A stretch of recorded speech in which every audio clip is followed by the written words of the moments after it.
welcome back. My name is Sparks and this is Gamemode 4, the series where we create command block modules that change and modify the gameplay experience.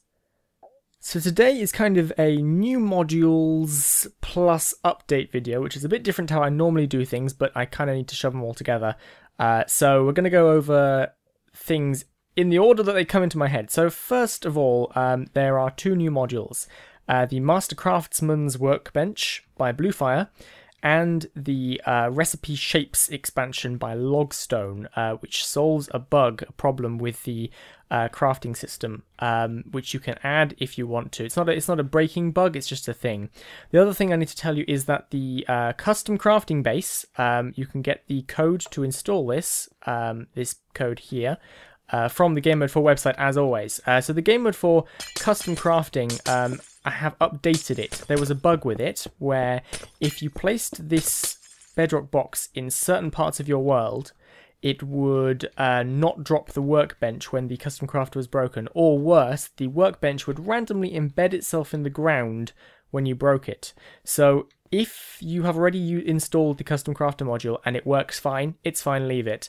But if not, if you've been having problems with it, this is now the new version available to download from the website, and it's fixed that problem. So let's go over the Master Craftsman's Workbench by Bluefire.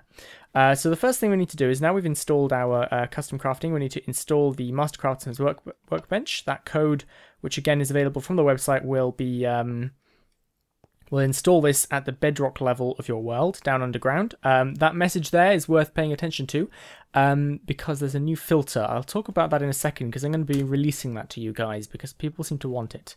But let's get started. So here's our dropper. Let's create a custom crafter. There we go. So if you want to use the recipes for the Master Craftsman's Workbench, you first have to upgrade your custom crafter to a Master Craftsman's Workbench. So this is the recipe.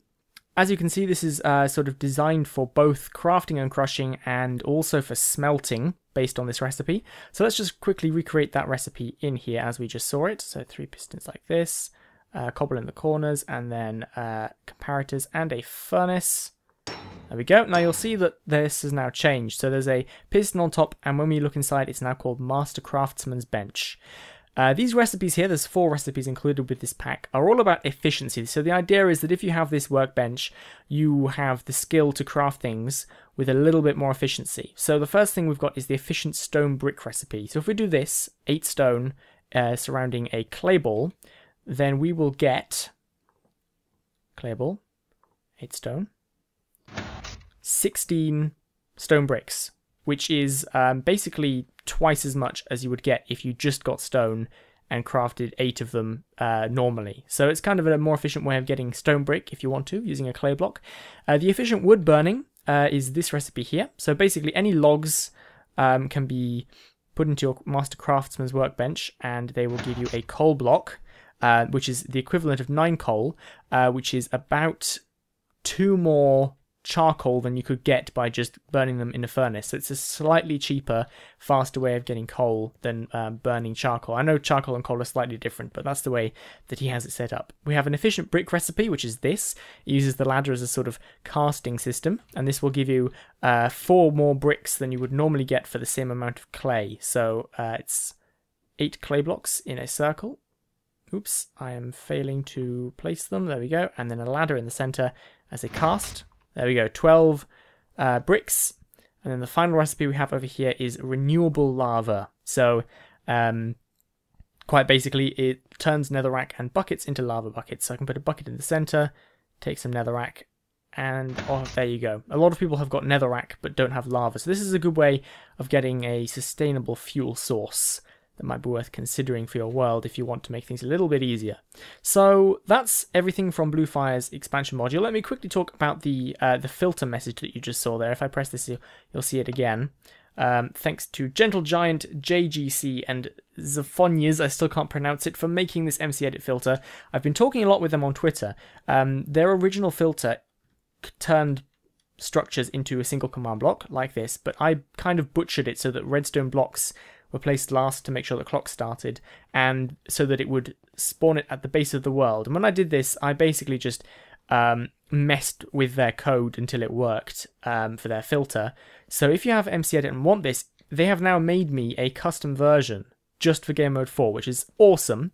It is available to download from the Gamemode 4 website or the video description. It'll probably be on the About page, but there'll be a link to wherever it is downloadable from in the description. So if you actually want to make these yourself, they've made a proper version where the code is actually nice and like sensible. The way I did, I actually broke some of the features so that I could get the bits I wanted to work. So that is available. It's pretty cool. So if you're one of the people who wanted that filter, it's now available. So a huge thank you to them for making that for me. I really do appreciate it. It's made Gamemode 4 absolutely fantastic. So the last thing I want to talk about is the Recipe Shapes expansion pack. This was made by Logstone. Let me quickly import that. This is available through one click from the website. And basically what this does is, if I quickly get a custom crafting table, you'll notice that, for example, if I go for the Master Craftsman's recipe, if I do this, basically there's a problem with the way that command blocks work, where if you put something that shouldn't be in the recipe in a blank slot, so there was no lava bucket in this recipe here, and then complete the recipe, it ignores the blank slot and it goes as if the slot had been blank. It's a problem with the way that Minecraft stores information. Now what this system over here does is, if you insert this into your world, you can set up your crafting system. This is not something that you can add to fix the problem in existing expansion packs. So for example, you can't use that to fix the Master Craftsman's recipes. But if you want your recipes to include blank slots, you can import this, or you can specify that this is required, and this uses a different kind of clock. Okay, so here we go. So over here is a regular recipe expansion using the Armorstand CC clock to control things.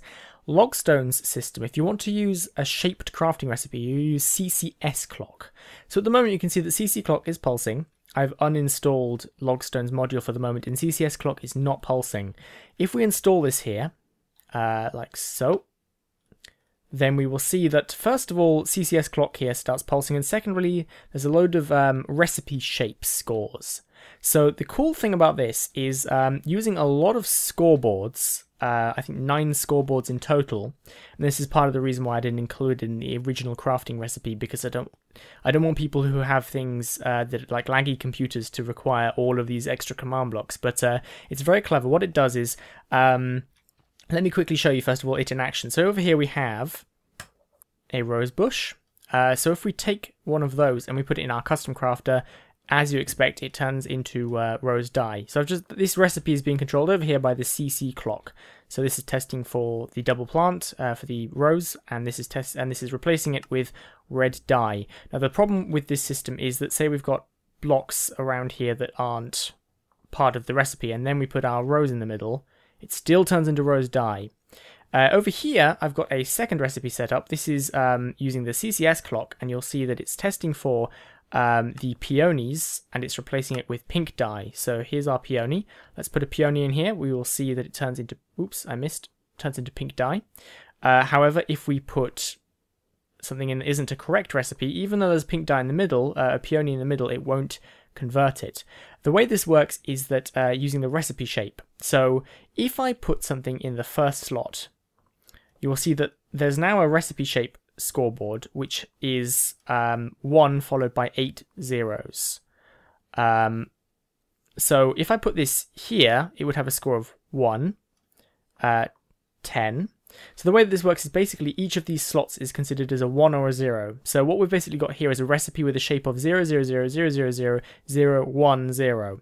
All of the leading zeros are deleted, and we're left with 10. So I could put, if I wanted to make the recipe, let's say, actually let me just go sort of like this, and you will see that the thing now has 1, 0, 1, 0, 1, 0, 1, 0, 1, 0. So the difference is that with the CCS clock recipes, you add an extra bit of code, and it's this bit here. So score recipe shape min equals, and then your shape goes here.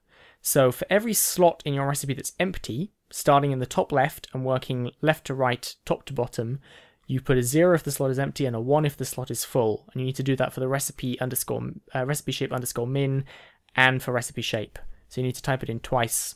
And that is basically all you need to add. If you install Logstone's module and you use CCS clock for your expansion module, then you can specify the exact shape of your recipe, and you get past the problem of items in blank slots still allowing the recipe to complete.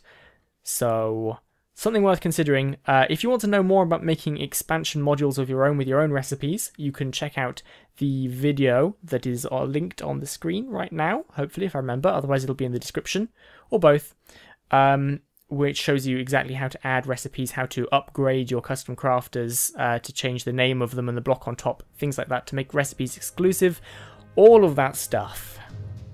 So thank you very much as always for watching, everybody. I hope you enjoyed the episode. The expansion modules are available to download from the Gamemode 4 website, accidentalgames.com/Gamemode4. Big thank you to Bluefire for making the Master Craftsman's Workbench extension, and for Logstone for making the Recipe Shapes expansion pack.